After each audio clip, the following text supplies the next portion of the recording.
Assalamualaikum warahmatullahi wabarakatuh, Ustaz. Waalaikumsalam warahmatullahi Gimana kabarnya, wabarakatuh. Ustaz? Alhamdulillah baik. Masya Allah, Alhamdulillah, barakallahu fikum, Ustaz. Fiikum Ustaz, barakallah. ini kalau kita lagi lihat media sosial, Ustaz, lagi ramai ini berita harga-harga pada naik, Ustaz.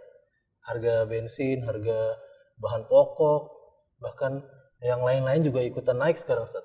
Nah, kira-kira sikap kita sebagai seorang muslim kalau menghadapi hal-hal semacam ini tuh bagaimana, Ustaz? Karena masyarakat kebanyakan melihatnya itu seakan-akan rezeki kita tidak terpenuhi karena harga-harga ini naik, Ustaz. Gimana kira-kira, Ustaz, nasihat dari antum, Ustaz? Tafadhol, Ustaz. Taib, bismillah, wassalatu wassalamu ala rasulillah wa ala alihi wa sahbihi wa mawala amma ba'd. Pertama yang harus kita yakini bahwa setiap orang sejak usia 4 bulan dalam rahim ibu itu sudah ditentukan rezekinya oleh Allah Subhanahu wa taala. Bahkan Rasulullah sallallahu alaihi wasallam pernah mengatakan dalam hadis riwayat Imam Abu Nu'aim al-Asbahani dengan sahabat mulia Abu Al-Bahili, beliau pernah mengatakan, inna ruhal qudus nabatha fi rawi anna an-nafsa lan tamut hatta yastakmila rizquha wa ajaluha. Bahwa ruhul qudus, kata beliau, membisikiku bahwasanya seorang itu tidak akan meninggal kecuali setelah dipenuhi rezekinya dan ajalnya. Dan ini yang harus kita yakini, bahwa setiap manusia pasti ada rezekinya. Hanya satu sama lainnya mungkin berbeda. Ada yang kaya, ada yang miskin, ada yang bisa mencukupi, ada juga tidak, dan seterusnya. Dan kemudian kalau misalkan Allah Subhanahu wa taala berikan ujian kepada kita, apapun bentuk ujian termasuk kemudian naiknya harga dan seterusnya gitu kan. Maka yang harus kita lakukan pertama kali adalah harus bersabar menghadapinya. Karena ini bagian dari takdir Allah Subhanahu wa taala. Bersabar, Ustaz, ya. Pasti harus bersabar. Jadi Allah Subhanahu wa taala menginginkan kepada kita dari situasi seperti ini adalah pahala yang baik manakala kemudian kita bersabar. Masya Allah. Mungkin menyebabkan kita sedih, cemas menghadapi situasi ini, ya kan? Kalau kita bersabar, Allah jadikan itu sebagai penghapus dosa kita. Jadi harus positive thinking lah. Iya, benar, Ustaz. Ya kan? Dan kemudian jangan pernah kemudian kita mengatakan bahwa dengan situasi sulit apapun seakan-akan Allah itu berhenti beri rezeki kita. Tidak. Dan Allah katakan dalam banyak ayat di Al-Quran, misalkan seperti dalam firman Allah Subhanahu wa taala dalam surat Dariyat ayat 58, Allah berfirman, innallaha huwar razzaqu dzul quwwatil matin. Sesungguhnya dialah Allah yang maha memberi rezeki dan yang memiliki kekuatan yang maha dahsyat. Dan kalau Allah Subhanahu wa taala menginginkan rezeki pada seorang itu diluaskan, tidak ada yang bisa menghalanginya. Walaupun naik harga barang dan seterusnya gitu kan. Walaupun menurut logika kita mustahil kita bisa sukses dalam sebuah usaha yang sedang kita geluti, tapi ketika Allah menghendaki pasti jadi. Berapa banyak kemudian orang yang tadinya bisnisnya biasa-biasa menjadi kaya. Tapi sebaliknya orang yang kita duga bisa jadi kaya jatuh miskin. Inilah hidup. Gitu. Yang harus kita sikapi dengan arif dan dengan bijaksana tentunya.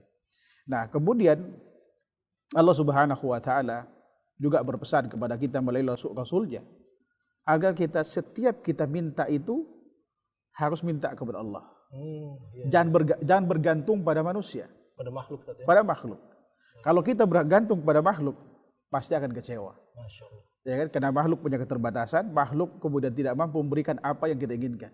Tetapi Allah Subhanahu wa taala dengan sifat mahanya akan memberikan apa yang kita minta. Makanya pesan Rasulullah pada sahabat mulia Abdullah bin Abbas dalam riwayat Imam Tirmidzi itu dalam penggalan hadis beliau katakan, fa idza sa'alta fas'alillah. Kalau kamu minta sesuatu, mintalah pada Allah. Fa idza sta'anta fasta'in billah. Kalau kamu ingin minta pertolongan, mintalah pertolongan kepada Allah Subhanahu wa taala. Ya kan? Artinya semakin banyak musibah yang menimpa kita, kita harus semakin dekat kepada Allah Subhanahu wa taala. Niscaya Allah akan berikan jalan keluar dengan caranya.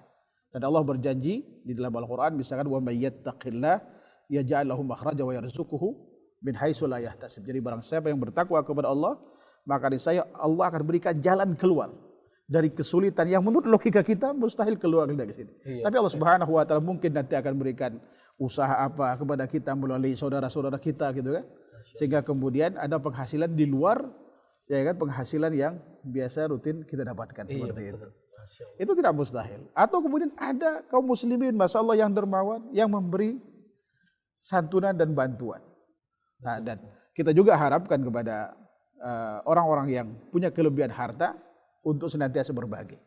Berbagi, Ya kan? saling membantu saja. Saling membantu sama lainnya ketika ada saudara kita perlu bantuan. Ya kan? Dan Allah Subhanahu wa taala akan senantiasa menolong dia. Saya ada seorang ikhwan yang masya Allah gitu. Dia hartanya itu habis untuk bantu orang. Masya Allah. Habis untuk bantu orang. Apakah tambah miskin? Tidak. Allah berikan justru harta berlipat ganda padanya, keluarganya masya Allah soleh dan soleha, anaknya dengan fasilitas mobil yang mewah itu tidak pernah keluar rumah kecuali kalau dia betul-betul urgent keluar. Tidak seperti anak orang-orang kaya pada umumnya. Ini keberkahan yang Allah berikan kepada orang yang gemar memberi kepada sesama. Allah Subhanahu wa taala yang akan menolong dia dengan caranya. Ya kan? Dan kemudian kita sebetulnya dalam situasi seperti ini tinggal bagaimana memanajemen uang keuangan kita. Oh iya. Ya kan?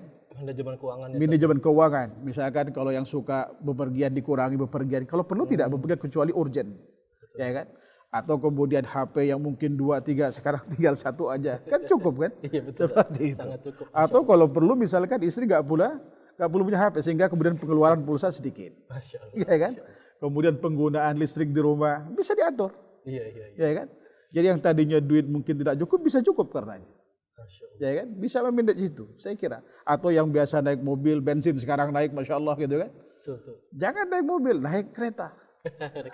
Ada kendaraan umum kan. Ya kan? Insya Allah dengan demikian Allah Subhanahu wa taala akan cukupi kita.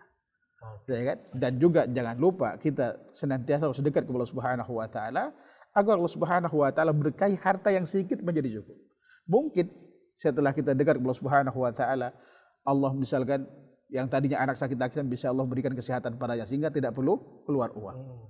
Anak yang tadi sekolahnya prestasinya bisa biasa, ya kan? Dengan dekat kita subhanallah minta kepada Allah Subhanahu wa taala diberkahi kemudian kehidupan kita dan anak kita.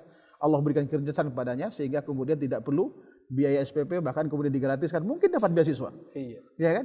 Istri yang konsumtif tidak konsumtif lagi sehingga pengeluaran yang sekian besar, ya kan, dia bisa banyak sehingga menjadi sedikit. Jadi kan situasi seperti ini insya Allah, ya kan, insya Allah cukup memenuhi kebutuhan kita.